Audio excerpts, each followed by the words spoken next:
The Affordable Care Act squeaked through Congress after lawmakers crafted a delicate compromise about abortion coverage. Customers who wanted to purchase a health plan that covers abortion services would be required to send a separate check to their insurers for that coverage. That way, the theory went, no taxpayer money would be used to subsidize abortion. But a new study by the Federal Government Accountability Office surveyed 18 insurers, and the report said, quote, all but 3 insurers indicated that the benefit is not subject to any restrictions, limitations, or exclusions, which means the federal government could have been subsidizing plans that pay for abortion, that compromise notwithstanding. The fact that Obamacare provides for the payment of abortions has more than a few people up in arms and determined to see this facet of the legislation deleted. Now comes another item of discussion and anger that the insurance providers themselves are not complying with that part of the law revolving around the abortion mandate itself, and also a presidential lie. And one man continues to lead the charge on rectifying this matter. Let's welcome to MidPoint co-chairman of the bipartisan Congressional Pro-Life Caucus representing the 4th District of New Jersey, Congressman Chris Smith. Congressman, thank you so much for being here today. Oh, thank you for having me on. Appreciate all you do. I can only imagine how angry this must make you, because certainly the president at one time said, Americans have heard it over and over again, under our plan, no federal dollars will be used to fund abortion, and now we are right back where we weren't supposed to be. How did this happen? I mean, Americans are going to ask. A lot of us had doubted that the president meant what he said, and he said it repeatedly, including a joint session of Congress. I'm literally on the House floor in the cloakroom with a series of votes, and on September 9th, 2009, he said, under our plan, no federal dollars will be used to fund abortion. He also said in an executive order that he would abide by the Hyde Amendment. And the Hyde Amendment, as many people know, says that no funding for abortion and no funding for any insurance plan that pays for abortion. We now know, according to the GAO, that 1,036 insurance plans that get huge subsidies from the federal government, almost $1 trillion over 10 years, cover abortion on demand. And everyone in plan in my state of New Jersey, Massachusetts, it's 98% of the plans. New York, 95% of the plans. California, 96% of the plans pay for abortion on demand, completely contrary to what the president had promised. So it is another big lie. Just like if you like your plan, you can keep it. Well, here's that, and you actually said this too, and this was from the Washington Times. Agree or disagree with public funding of abortion. A significant majority of Americans oppose it, but no one likes to be misled or deceived. I think that's a point that needs to be made here. You're not coming out and saying, all right, this is strictly about abortion at this time. In this case, this is about lying from the president, correct? That's a great point. You know, I believe in the sanctity of life. The president does not. But that said, he promised, it was the prerequisite, his ironclad promises, we thought, that got him the votes from several pro-life Democrats, including Bart Stupak, who believed him. We thought it was not trustworthy at the time. I said it in floor debate.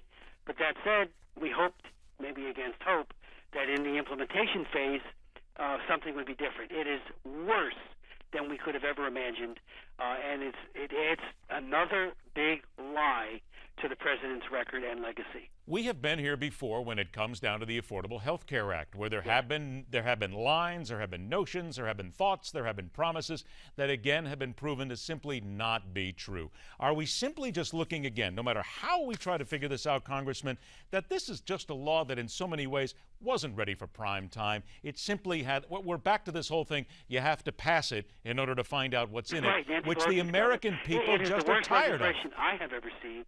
And I've been in Congress 34 years. The Wall Street Journal did an excellent editorial against it at the time of its passage. We were right near it, saying just that as well.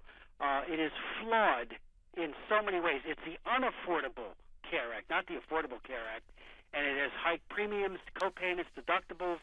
You know, it is already leading to rationing, and it's a mess. It's a legislation mess, and the president, you know, deceived big time in order to. Okay. This is Congressman Wolf. Mr. Smith has just gone out. I just knocked on the thing to get him to vote. He's going to vote and be right back. Okay. They've just sent him in for the I vote. don't want him to miss a vote. You don't want him to miss a vote either. I didn't want him to miss it. Which vote is he going in on, by the way, while we're here? It is a vote on, here, let me look down here. It's the second one. This is to amend Title 49. Yeah. And here he is back. Nice talking to you. Okay. Congressman, we got about 2 minutes left. Okay, so you voted. You got your vote in, though, right? Yes, we just got it. I'm just making sure. Okay, please continue. Yeah, so the bottom line is that in every aspect of this law, it is not performed as advertised. It is throwing people out of perfectly good policies that they wanted. And remember, if you like your plan, you can keep it. PolitiFact said it was the lie of the year for 2013.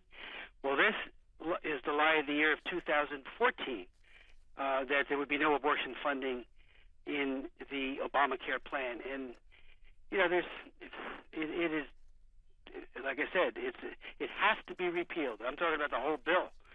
People are not only getting sticker shock, they're finding out that, you know, the quality of health care has now been compromised. You've opened up a whole line of discussion. We only have about a minute left here right now, but you talk about repealing Obamacare. So many people would say, okay, are we ready then with something that would replace it? And there are other people who are saying you can't just repeal it. You have to work from the bottom up and you have to take pieces out one at a time.